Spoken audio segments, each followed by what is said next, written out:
What's going on, guys? Aarava here, and welcome back to my F1 2015 Mod Career Mode, part number 4 here today at the Canadian Grand Prix.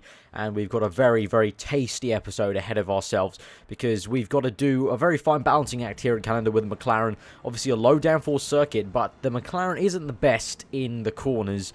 It does have a little bit of understeer, and so far in this season, I've been able to counteract that really well by putting a bit higher wings and doing a few things with the setup. But here at Canada, we want to have low wings, but we also want to have some downforce in the corners because otherwise I'm going to really struggle. So I've had to put the wing up a little bit, so that may hinder us a little bit in a straight line in the race. But for qualifying, feeling really good.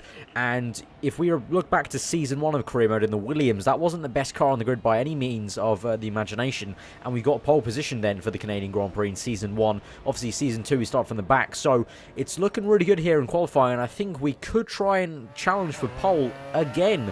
So I just spoiled it for anyone who hasn't seen that episode yet, and if you haven't, do go check that out on my channel. But yeah, we did challenge for pole position. We didn't quite get it in Monaco, but we can try and challenge once again here in Canada. It's going to be very, very close to try and get it once more here.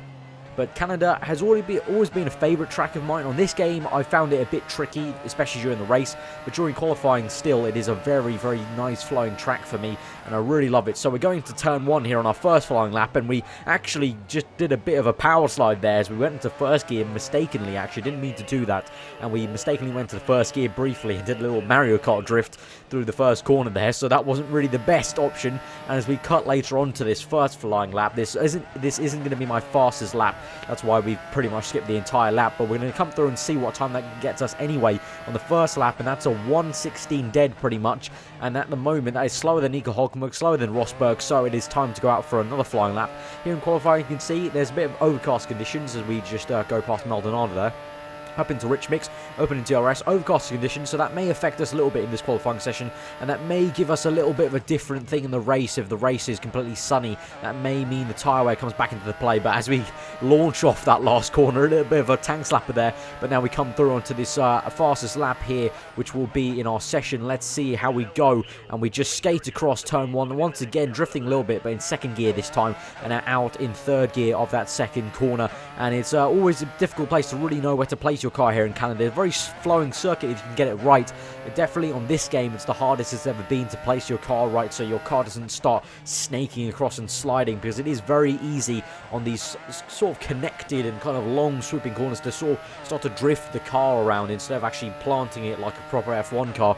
So it's a bit trickier on this game, but I still feel I've still got the speed around here at Canada compared to the AI. It's always been a fast track for me against the AI here at Canada, you know, looking back over the last 4 Codemasters games. But now as we come through to the last sector now, we've gone green. We went purple in the first sector. That was good to note. So we are on for trying to challenge for pole. At the moment, it's not been great. P11 at the moment, but that was on that slow lap with the kind of big power slide drift in turn 1. So this should be a lot better, but who knows what it's going to get us, because purple in the first, green in the second. Let's see what the third one holds. Go through the last chicane, shuck it through, wall of champions on the right, get very, very close there, and we're going to barrel through on the right hand side, shortest run to the line, and that's going to get us third place with a 1:15.170.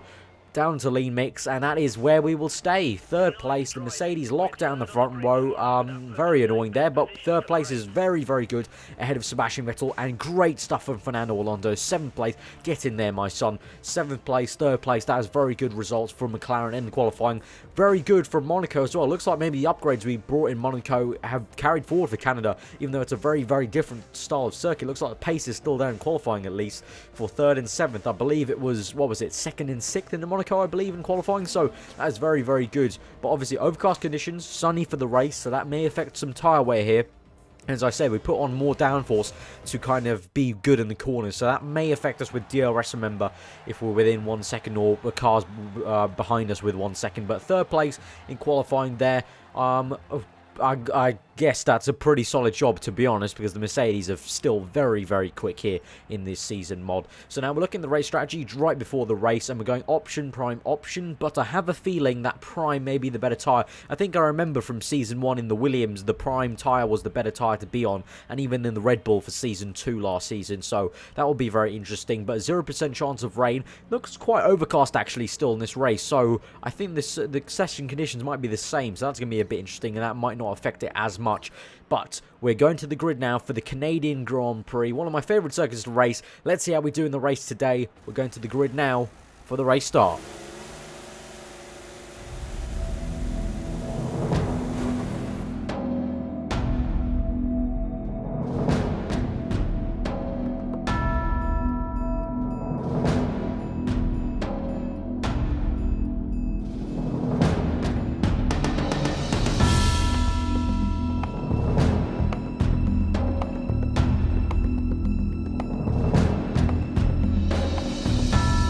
So here we are for the race start for the Canadian Grand Prix, round 7 of this career mode. We're down to lean mix to actually get a bit better traction off the start. 5 red lights, 2 Mercs up ahead, and we are off. And we've actually had a bit of a better start than we did in Monaco, but Sebastian Vettel has had a storming start, trying to go around the outside of Rosberg. We've gone down the inside of him. Hamilton leads the Grand Prix at the moment. We've gone right around the outside of Rosberg. Rosberg bogging down an absolute mile, and we're up into second place, up into standard mix as well, as we tuck in behind Hamilton. It's now Hamilton from myself, from Rosberg, from Vettel, and then it looks like a bit of a pack has formed behind them, and it looks like Fernando Alonso has stayed up in, I think he's maybe even got up to 6th place. I was about to say stayed up.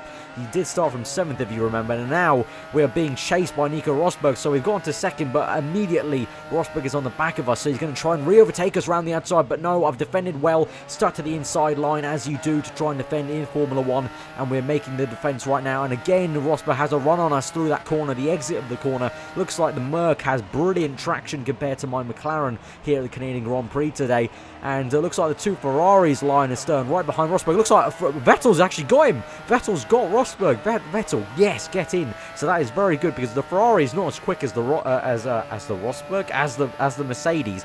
So I think this will be good if Vettel can get him, but Rosberg's come back at him. So this is a very interesting fight. We're not in the fight, but it's a very interesting scrap behind us, actually, and I almost want to be able to go on board with Vettel or Rosberg to see the scrap behind us, but unfortunately we cannot do that on this game. But now we cut 5 laps later onto lap 6, and Rosberg is right behind us, going to the hairpin. We've actually gone a little bit deep, locked up on the right inside tyre, and Rosberg is going to try and have a run on us. And look who is in 4th place. Fernando Alonso, the wily old fox, has finally woken up from his season slumber, and he's in 4th place. That's amazing, but at the moment we have to concentrate on this German on our right hand side, the Mercedes, as Rosberg, he squeezes us and he's taken us for 2nd place. We're gonna have to stick behind him. He parks it on the apex, and what on earth was that, Rosberg? Very, very dirty tactics. He's completely parked the bus on the apex there, and now we're susceptible to our teammate Alonso, who's going to try and take us around the outside. Obviously our teammate, we're not going to try and make any contact with him, especially because I'm on quite good terms with Fernando, to be honest. I quite like him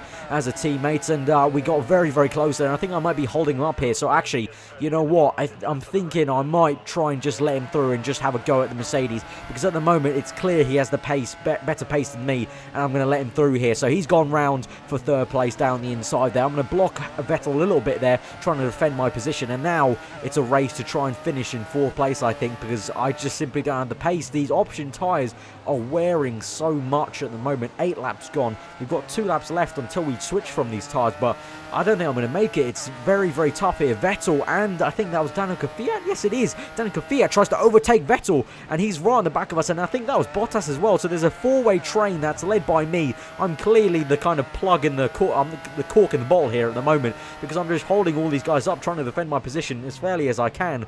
But yeah, that's why I've let Fernando through, because hopefully he could maybe try and have a run in the Mercedes. I mean, as you can see by the mini-map, they've sort of just gone off like an absolute, steam train. But we'll see how it goes as the race progresses. But at the moment, we're just trying to defend 4th place. We've cut onto the next lap, lap 9 now out of the hairpin. We're up into, we're going to go up onto the prime tyres right now. So we're going to pit 1 lap earlier than we thought we were going to. Obviously, we were going to pit lap 10. Now we're going to pit lap 9. Bottas tries to overtake us. That's going to be very close. My God. Fucking hell. Excuse my language, but Bottas, that was way too close for comfort, making the pit stop. Bottas, fair enough, he's trying to overtake me, but he absolutely squeezes me into the wall, much like Rosberg did. I don't know what on earth. These AI are very, very aggressive today by that corner into the chicane and the Wall of Champions. So we made the pit stop for the prime tyres, straight out onto those prime tyres. We're going to cut later on into the race now, lap 11 now, and obviously the people ahead of us are going to make some pit stops now. We're getting very, very close to the Wall of Champions there on these new, fresh prime tyres. Vettel is behind us, so he's made his pit stop now as well. well, so we managed to stay ahead of Vettel. It looks like the sort of undercut, if you will, has worked, and you know, we would have been maybe susceptible to Bottas or Vettel, Bottas especially, who did overtake us, but looks like me and Vettel have both jumped him, so Bottas really had a nightmare there. At the moment, it is Hamilton leading from Rosberg, from Alonso to myself. And speaking of myself, lap 17, a long time has passed from lap 11 there, sorry, and we're up into rich mix at the moment. We can't really afford to because we're -1 fuel at the moment. We're going to try and defend from Bottas to defend this 4th position. This time he's on the outside of the corner, I'm on the inside. Can we maybe make a diving move down the inside? No, we think better of it. We think better of it because that could have been a nasty accident, especially with realistic damage. And Bottas now has got a 4th place, and unfortunately, I really don't see us trying to get this back. I mean, we're going to try our best. We've gone really deep into the first corner, but not quite there. And now we've got Daniel Kvyat behind us in the Red Bull racing car. Who would have thought a Red Bull's going to try and overtake me? So far, they've been terrible this season. But now we got onto lap 22, our second pit stop of the race, and onto that second set of prime tyres. So yes, as I said at the beginning, it looks like the prime tyre is actually the better tyre because, to be honest, the option tyre was woeful at the beginning, so I didn't have a chance of going on the option tyre again. So I went to the option, went to the prime, sorry.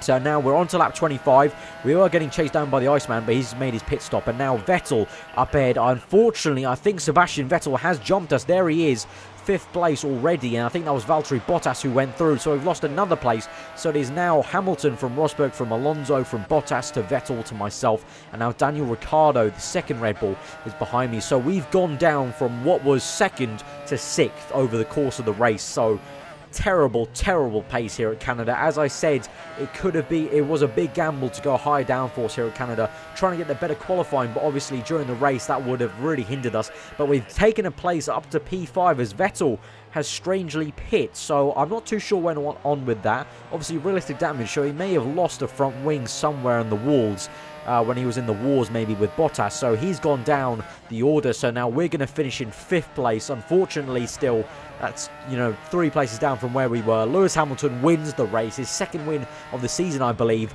and we've come home for a solid 5th, but I'm not cheering.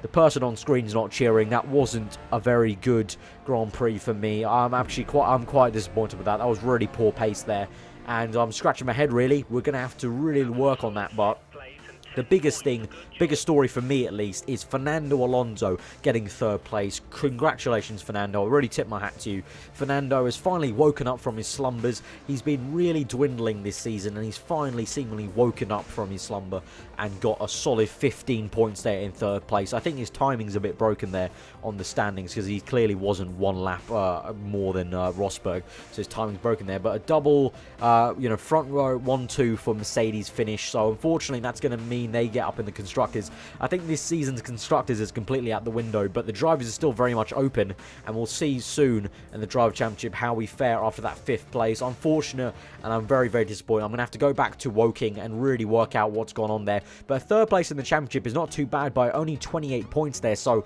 that is still very, very much in the fight there for the title. But yeah, disappointing to race today.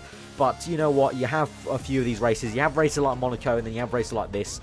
A bit of a reality check maybe, and we're going to come back fighting for Austria, and hopefully that will be better for us there. We're still 4th in constructors, and this time we're closing in on Ferrari and Williams, so we could get 2nd at least in constructors. If you guys did enjoy that episode, then do leave a massive like, guys. Awesome to see the continued support in this series, and I hope it can continue again on this episode. Comment below what you thought. If you're new around here, then do subscribe for weekly F1 content and other motorsport content, as well as this channel starts to have a bit of variety. But I've been aarava. Hope you enjoy the rest of the day, and I'll see you guys next time.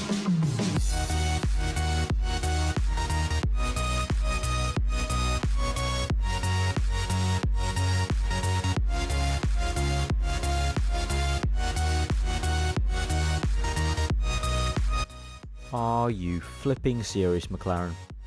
Cautious R&D path. I am truly done.